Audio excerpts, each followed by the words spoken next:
Israeli হামলায় মারা গেলেন লেবাননের সশস্ত্র গোষ্ঠী হিজবুল্লাহ প্রধান হাসান নাসরুল্লাহ। লেবাননে গোষ্ঠীটির কমান্ড সেন্টারে চালানো বিমান হামলায় নিহত হন তিনি। নিহতের বিষয়টি নিশ্চিত করেছে ইসরায়েলি নিরাপত্তা বাহিনী IDF প্রধান হার্জি হালেভি। শুক্রবার হাজার হাজার টন বিস্ফোরক দিয়ে কমান্ড সেন্টারে হামলা চালায় ইসরায়েল। নাসরুল্লাহর মৃত্যুর আগে নাম প্রকাশে অনিচ্ছুক এক ইসরায়েলি কর্মকর্তা টাইমস অফ ইসরায়েলকে জানিয়েছে, হিজবুল্লাহর কমান্ড সেন্টারে যেভাবে হামলা চালানো হয়েছে তাতে হাসান নাসরুল্লাহর বেঁচে ফেরা খুব কঠিন।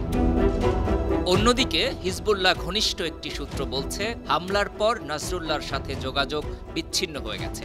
হামলায় বৈরুতে থাকা 6টি বিল্ডিং মাটির সাথে মিশে গেছে। আহত ও নিহত হয়েছে অনেকে। হামলায় ব্যবহার করা হয়েছে হাজার হাজার টন বিস্ফোরক।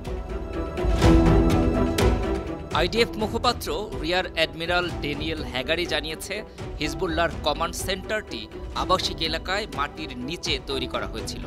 গোষ্ঠীটির শীর্ষ নেতারা আলোচনার জন্য প্রায়ই সেখানে মিলিত হতেন।